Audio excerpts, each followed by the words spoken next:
구독, 좋아요 부탁드려요. 안녕하세요, 소소입니다.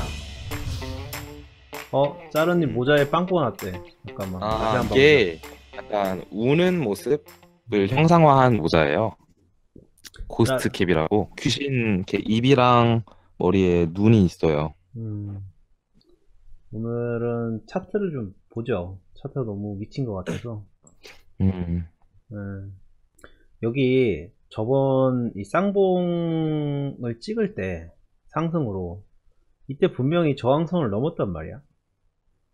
이때 저항선을 그렇죠. 넘고 11,800을 아주 순조롭게 올라가다가 네. 급격 그렇게 하락을 다시 하고 있는데, 사실 이 하락은 뭐 억지로 우리가 뭐 G20이다 뭐 설명을 맞추고 있지만 솔직히 그렇게 설명이 되는 하락은 아닌 것 같아 지금. 저도 의견이 있는데 주봉상 보면은 되게 크게 봐볼게요. 크게 보면 2015년 뭐 14년 옛날부터 이렇게 급등한 적이 없어요. 거의 말도 안 되게 급등을 엄청나게 많이 했기 때문에 여기 한 번 있네요. 14년도에. 그리고 쭉 가면은 이제 17년 5월, 작년 5월이죠. 작년 5월과 이번에 이제 작년 말부터 올 1월까지의 그림인데, 이렇게만 보시면은 지금만 오른 걸로 보여요, 여기 상에. 근데 이걸 없애고 보면은 또 그 전에 얼만큼 올랐는지가 또 보이긴 해요. 그래서 2014년도 초기와 17년도 5월, 17년도 12월에서 1월 이렇게 볼 수 있는데, 여기를 보면 5, 6주의 상승이 있으면은 꼭 2, 3주에 이제 조정이 있었어요, 항상. 이렇게 3번, 3주 오르고 3번 떨어지고 계속 이런 식으로 5, 6주가 오르면은 또 3번 떨어지고 이런 식으로 적절한 조정이 항상 있었는데, 지금 이번에 상승에는 상승 폭에 비례해서 거의 조정이 없다시피 올라와서 제 생각에는 지금 선 있잖아요. 여기 뭐라고 했죠? 여기 음봉과 양봉, 이 양봉 거의 이 정도는 지켜줘야 조금 안정적이라고 생각을 하는데, 주봉 마감이 마침 다음 주, 그러니까 내일이죠. 내일 아침 9시인가? 그게 이제 주봉 마감일 거예요. 그리고 새로 차트가 그려지고 또 G20 관련해서 재무장관회의가 19일하고 20일 날 있어서 저는 다음 주 월요일, 화요일, 그러니까 내일이나 내일 모레부터는 양봉이 이제 뜨기 시작하고 그 거래량이 크고 봉의 크기가 클수록 좀 회복이 빨리 올 거라고 생각을 하고는 있어요. G20이 사실 차관 회의가 먼저 있고 장관 회의가 있는데, 제가 알기로는 장관 회의는 좀 약간 보여주기식이고 보통 네, 회의가 다 그렇듯이 차관 회의가 진짜 실무자 회의라고 알고 있거든요. 네, 그래서 사실 이거는 정말 그냥 웃지도 못할 개그인 퍼드인 것 같긴 하고, 음, 정말로 대단한 규제가, 어떤 규제가 들어올지 모르겠지만 전 그렇게 큰 규제가 있을 것 같지도 않지만, 규제가 있다면 이미 차관회의에서 이미 다 나왔어야 되고, 장관회의에서는 그냥 언급이 되는 정도이거나 뭐 테러 자금에 대한 것 정도만 나오고, 비트코인이나 뭐 이더리움 자체에 대한 거는 사실상 없다라는 게 저는 맞는 것 같고요. 맨날 뭐 비트코인이 그 자금 세탁에 사용된다 뭐 이런 얘기를 많이 하는데, 한국 정치인들이 하는 소리고, 익명 암호화폐가 아닌 이상은, 익명 기능을 지원하는 암호화폐가 아닌 이상은 자금 세탁에 쓰기 되게 힘들어요. 지갑이 누구가 주인인지는 몰라도 그 지갑에 있는 돈 이동 경로가 블록에 그대로 뜨기 때문에 그거를 사실 쓴다는 얘기는 좀 제 생각에 굉장히 무식한 소리인 것 같고, 뭐 그렇습니다. 연말에는 저는 아직도 연말에는 7만 불, 7, 8만 불 정도 갈 거라고 생각합니다. 연말에, 올해 연말에. 오, 제가 익명화폐를 할 때 계속 그 얘기를 했잖아요. 정부 규제가 있다면 익명화폐 있을 거다. 그래서 뭐 모네로 지캐시 그 외에 뭐 대시, 대시도 그렇고 그 뭐였지, 코모도, 이런 거 다 좋은 코인인데 정부가 극단적으로 다 자를 수도 있다. 극단적으로 얘기하면 그거 위험성 알고 투자하더라도 그래서 익명 코인의 일정 부분 이상을 포트폴리오에 넣지 마라 라고 제가 여러 번 얘기를 했기 때문에 위험할 수 있어요. 그거는 진짜. 비트코인은 저희가 지나고 나서 이유를 아는 거지, 빠진 이유라든가 오른 이유를 그다지 알 수는 없어요. 네. 맞아요. 마운트 옥스 비트코인 처분은 9월까지는 법원 명령이 중지가 된 걸로 알고 있고요. 9월까지 마곡에서 더 이상 팔진 않아요. 그리고 그게 아니더라도 이미 마운트 옥스에 현재 판 양이 마운트 옥스 파산 신청을 받아야 될 금액만큼 전부 다 팔렸어요. 그래서 법원 입장에서 더 팔게 할 수 있는 법적 근거는 없을 거라고 생각해요. 마곡에서 일단 법원 명령에서 우리가 3달 동안 팔았다 라고 발표한 것 자체가 우린 이미 다 팔았고 그래서 이제 발표한다 이런 느낌이었거든요. 솔직히 만약에 본인이 손절을 하고 싶었다면 차트상으로는 17,000 여기서 손절을 하거나 정말 자기가, 근데 시장에 대한, 근데 이게 문제가 뭐냐면 차트를 별로 안 믿는 이유가, 차트쟁이 중에 많은 분들이 있지만 여기 5천에서 2만까지 지금 올라간 게 11월서부터 12월 한 달 사이에 4배가 비트가 올랐는데 5배가 4배 올랐구나. 4배가 비트가 올랐는데 요거 예측했던 차트를 보시는 분 중에 아무도 없어. 저도 이거 예측이 안 되더라고. 맞아요. 이거가 차트 아무리 잘 네. 그려도요, 이거 못 그려요. 이거 그린 사람 한 명도 없었어요. 올라가는 거. 그래서 여기서 사서 여기까지 갔던 사람은 지금도 그냥 존버하고 있는 사람밖에 없어요. 여기에 사서 여기서 팔아가지고, 아니면 여기서 팔았다, 그런 사람은 여기서 여기까지 못 가요. 한 여기서 팔았을 거야. 12,000 정도에서. 그리고 여기서 다시 샀겠지. 계속 오르네 하면서. 그래서 차트 보는 게 그렇게 의미 있냐, 손절하는 게 의미 있냐, 저는 별로 아니라고 봅니다. 최소님 암호화폐 시장이 다시 올 호황이 올해 안에 올 거라는 생각이신데 어떤 근거에서 말씀하시는 거예요? 물어보시네요. 네, 2017년 5월에서 6월이 되게 호황기였어요. 그냥 비트코인뿐만 아니라 이더리움 및 여러 알트코인들 전체가 다 호황기였어요. 완전히 다 올랐단 말이에요. 그야말로 자금 유입이 다 된 거예요. 그러고 나서 큰 조정이 7월 달에 있었고 다시 12월, 1월 달에 거의 6개월이 지난 후에 시장이 호황이 왔단 말이에요. 저는 보통 이런 약간 생김새, 프랙tal 이론이라고 하는데 비슷한 모양을 이루어가면서 세상이 이제 나아간다 이런 이론인데 이거를 좀 믿기도 하고 좋게 보기도 해요. 그래서 보면은 작년 5월과 12월의 상승이 저는 5월, 5월에도 또 있을 가능성이 높다고 봐서, 그리고 마침 작년의 조정과 올해 초의 조정의 모습 되게 비슷해요.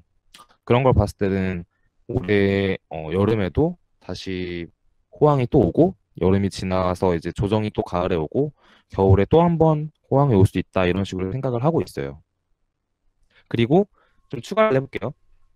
그리고 사실 그동안 많이 유입되지 않았던 기관 투자자들, VC 파트너들의 유입도 있고, ICO 자체도 이제 개수가 엄청 많이 늘어난단 말이에요. 분명히 그 중에 사기도 있고 좋은 ICO도 있겠지만, 그동안의 대기업들에서 리버스 ICO를 진행한다던가 아니면 대규모 투자자들이 시장에 들어와서 어떤 회사들에 투자를 한다는 거는 그 시장이 가치가 있고 상승할 만하고 돈이 된다는 뜻으로 판단할 수 있거든요. 저는 그런 종합적인 측면에서 올해 시장이 한 번 더 부흥이 올 거라고 생각을 합니다. 몇 가지 더 얘기한다면, 호황장이 시기가 일정 주기로 일어난다, 이거는 어느 정도 저도 동의를 하는 바예요. 지금 전 세계에서 여권 기준으로 암호화폐 거래소에 등록되어 있는 여권들이 1,500만 개 정도 돼요. 1,500만 개 정도 됩니다. 그러면 한 60억 인구에서 1,500만 명이 현재 암호화폐에 있는 거예요. 근데 올해 엄청나게 많은 ICO들이 와요. 근데 그중 정말 큰 회사 2개만 될게요. 라쿠텐과 카카오톡만 되겠습니다. 카카오톡이 오픈 ICO를 안 할 수도 있어요. 그냥 에어드랍으로 그냥 끝낼 수도 있어요. 하지만 카카오톡 사용자가 한 3,500만 명 정도 되거든요. 4천만 명 정도 되고, 라쿠텐 같은 경우도 일본에서 아마존보다 더 큰 이제 거래량을 갖고 있기 때문에 라쿠텐도 거의 한 5천만 명 이상 될 거예요, 사용자가. 그러면 쉽게 말하면 지갑이 3천만 개가 더 생기고 5천만 개가 더 생기는 거예요. 그러면 여러분들이 카카오톡을 하고 있어요. 카카오톡을 하고 있는데 공짜로 카카오 코인을 여러분한테 에어드랍을 했어요. 카카오 모든 사용자한테. 에어드랍 기준은 카카오톡을 얼마나 많이 사용하느냐. 그러면 10대들도 많이 받겠죠. 20대도 많이 받고 할아버지 할머니도 많이 받을 거예요. 그럼 그거 받은 걸로 그냥 1,000원, 2,000원짜리 이모티콘 살 수도 있어요. 그 이모티콘 살 수도 있지만 그거가 신기해가지고 금액이 자기가 그게 어쨌든 보상가치 카톡을 많이 사용하면 코인이 더 채굴되는 구조가 될 건데 일반적인 블록체인 구조라고 한다면 그러면 자기가 채굴이 계속 되면 나중에 그게 10,000원이 되든지 이렇게 가격이 오를 수가 있죠. 코인 가격이. 그럼 이거를 현금화 시키고 싶을 수가 있어요. 그러면 카톡은 또 편한 게 업비트랑 연동이 돼 있죠. 그럼 업비트만 깔고 카톡 아이디 그대로 로그인을 하면 되잖아요. 그래서 이거는 카톡이 이제 ICO를 하고 나서 기간이 꽤 오래 걸릴 건데 올해 한 여름 정도까지는 봐야 될 거예요. 여름에 한 3천만 명 한국의 대부분이 한국인 3천만 개 계정이 더 생긴다고 생각해보세요. 업비트에. 지금 업비트 계정이 150만 개, 130만 개 이 정도예요. 근데 3천만의 계정이 더 생긴다고 생각해보세요. 다 한국인이 아니겠지만. 그럴 경우 전체 시장이 결국 얼마나 커질지는 시장이 망한다고요? 망할 수가 있어요. 사용자가 20배가 넘게 느는데. 그렇지. 이게 망할 건데 라인이 여기다가 거래소 연다고 일본에서 투자하고 있고 한국에선 제재하니까 카톡은 한국에서 좀 불안하니까 싱가포르에다 법인 세워가지고 ICO하고 있고 이게 망하는 시장의 정상적인 행태인가요? 다들 도망가야 되는 거 아닌가? 차트를 보면서 하루하루 불안해하지 마시고요. 진짜 큰 그림을 보세요. 누가 여기 이 플레이어로 누가 새로 들어오고 있는지. 솔직히 말하면 여러분들이랑 이제 물론 여러분들이 이제 투자자 입장인 거와 이 업계에서 일하시는 분들을 만났을 때 온도 차이가 정말 극명해요. 일하시는 분들은 한 번도 이 업계 망하는 거 아니야 라는 얘기를 물어보는 사람도 없지만 그런 얘기 자체가 없어요. 어떻게 보면 그분들은 여러분들보다 더 올인한 게 아닐 수도 있어요. 왜냐하면 투자를 많이 안 하더라도 그냥 직장만 바꾼 거예요.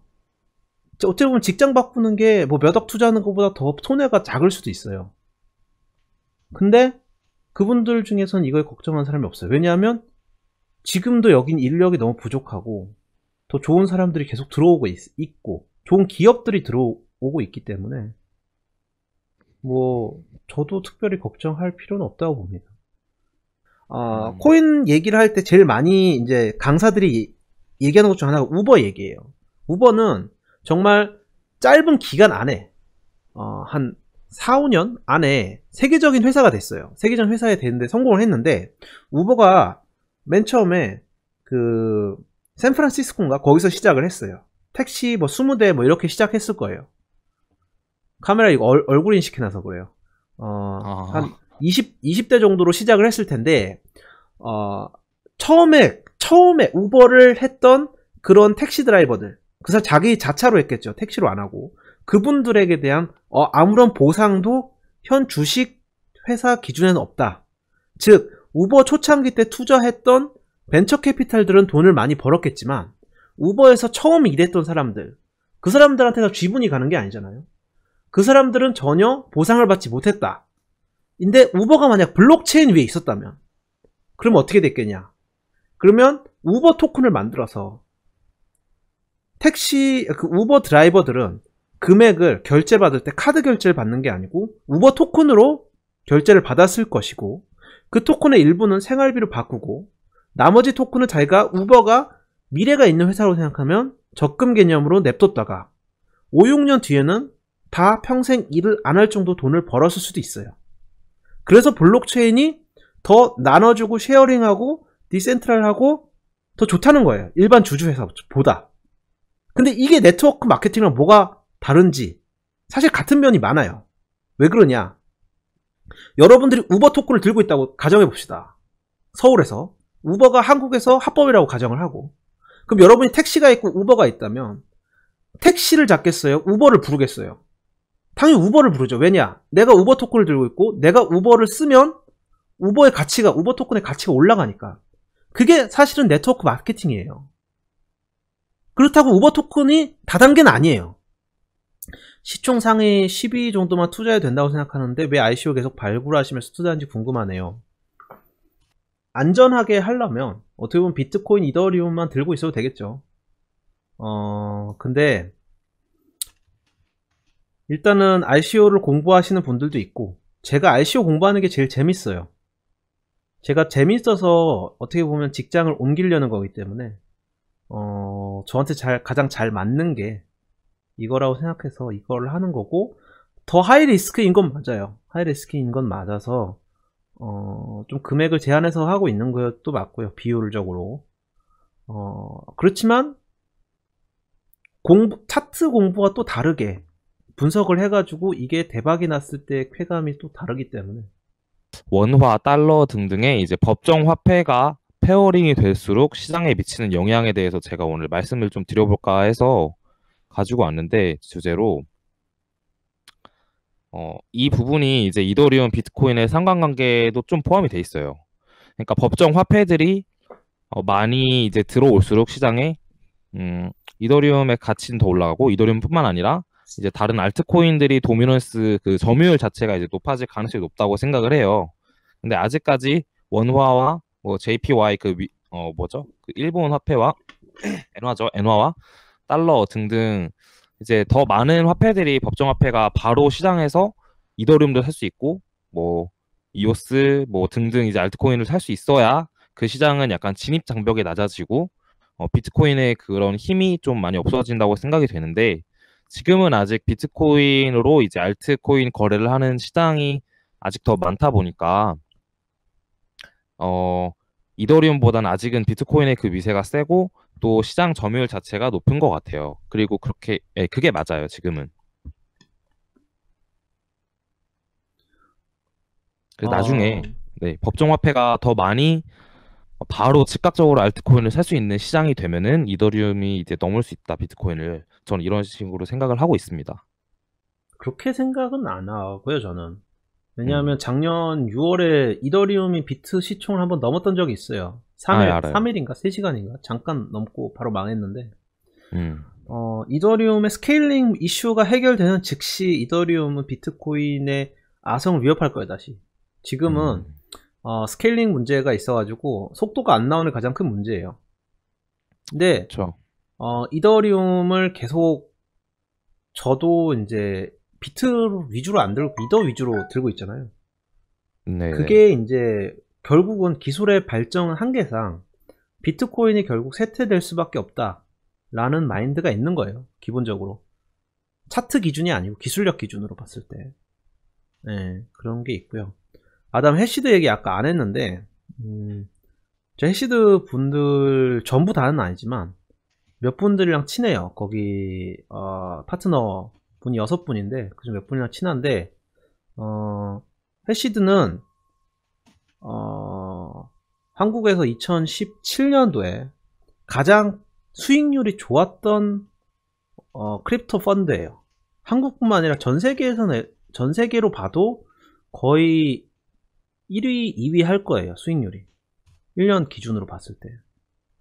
그리고 절대로 소문을 내가지고 물량을 덤핑했거나 뭐 이런 작전을 한 적은 전혀 없어요. 그런 작전 할 만한 능력도 없어요. 인원이 굉장히 작아요. 시장 조사하고 사람들 만나고 투자하고 그걸로만으로 인원이 다 써져요. 그렇게 되게 막 큰 그룹이 아니기 때문에, 굉장히 조그만 그룹이기 때문에 그렇고요.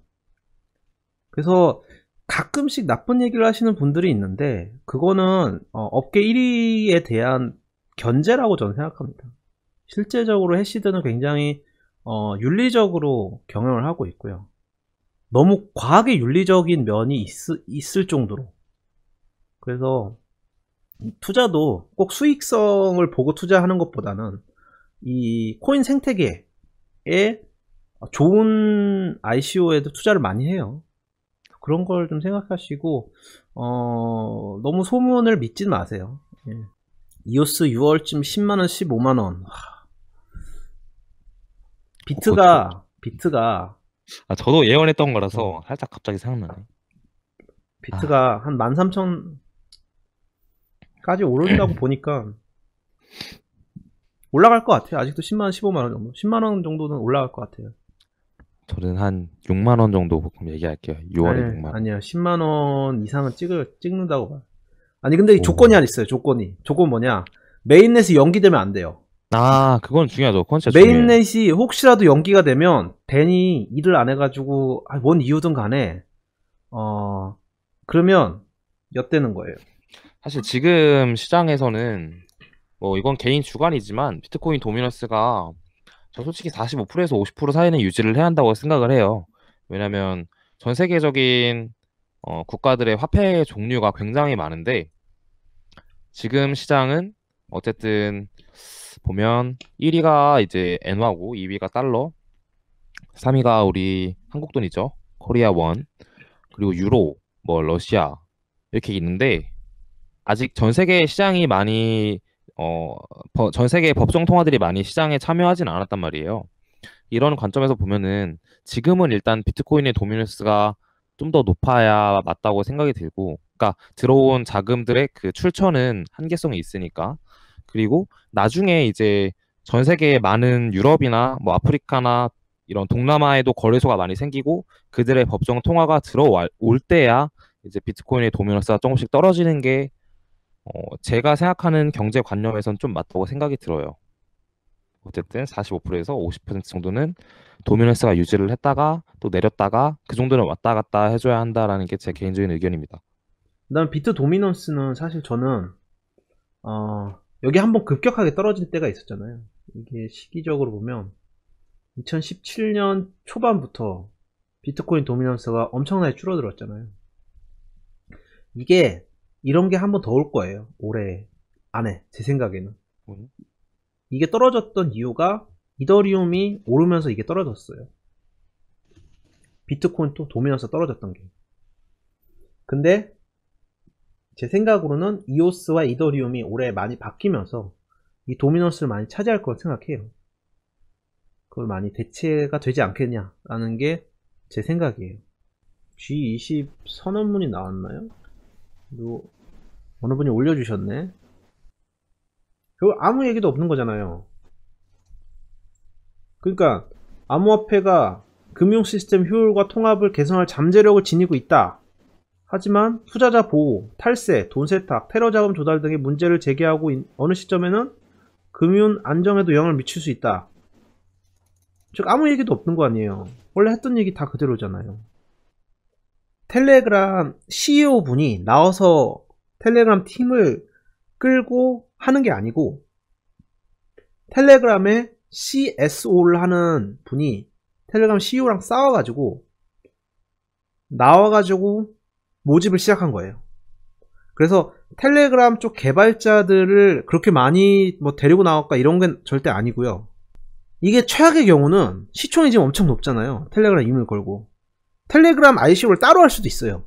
진짜 최악이면 텔레그램 ICO를 더 크게 따로 한다. 그럼 여기는 완전히 망한 거예요. 톤은. 그래서 저는 절대 투자 추천 아니에요. 절대 말립니다. 톤은 투자하지 말라고. 친구가 톤 산다고 하면 때려서라도 말리세요. 예. 이번 연도 목표에 네오는 탈중화를 목표를 두고 퀀텀 DF 생태계를 안전하게 안착시킬 목표라고 하던데요. 와, 이거는 누가 썼는지 모르지만 굉장히 현실적인, 둘이 현재 가장 집중하고 있는 거예요. 실제로 네오는 아직도 중앙화 코인이에요. 나온 지가 4년이 넘었는데 네오가 탈중화가 못해서 못하고 있는 거라고 생각하진 않아요. 개발력, 인력이 부족해서 못하고 있는 거라고 생각하진 않는데 그냥 하기가 싫어서 안 하는 것 같아요. 제 생각에는 하기가 싫어서 안 하는 것 같고, 하려고 하면 되게 빠른 시기 내에 할 수 있을 거예요. 퀀텀은 D앱에 많이 집중을 하고 있죠. D앱이 지금 올해 300개 이상 나올 거라니까 그런 거고, 이오스 퀀텀 가격은 둘 다 사실 되게 좋다고 생각해요. 아직은 버블이 왔다고 볼 수가 없죠. 버블이 꺼지는 양상을 보면 주식시장을 예를 들면 아무도 사는 사람이 없고 전부 다 도망치자 라는 얘기만 있고요. 근데 지금 거꾸로예요. 그러니까 어떻게 되냐면요, 주식시장에 패닉셀이 오고 어떤 버블이 꺼질 때가 되면 개미들은 사고요, 그리고 기관들은 팔아 제껴요. 근데 지금은 어떻게 되냐면 벤처 캐피탈이랑 기관들이 사고 있어요. 비트코인을, 이더리움을 사고 있고요. 거꾸로 어떻게 보면 개미들이 팔고 있어요. 비트코인 상위 지갑들의 비트코인 보유량을 보세요. 작년 1월부터 하락장 시작된 이후로 상위 100명의 지갑들을 보면 100개 지갑들은 비트코인 보유량이 전체적으로 더 증가했어요. 하락장이 다들 계속 샀다는 거예요. 이건 버블의 거꾸로라고 보면, 거꾸로 볼 수 있죠. 방송을 주말에 하면 좋은데 주말에 방송을 잘 못해요. 주말에 서울에 가서 대부분 미팅을 하기 때문에 이번 주만 좀 쉬었고 다음 주부터는 또 서울에서 미팅을 할 확률이 높아서 주중에 가능하면 뵙는 걸로 하겠습니다. 모두 감사합니다. 예.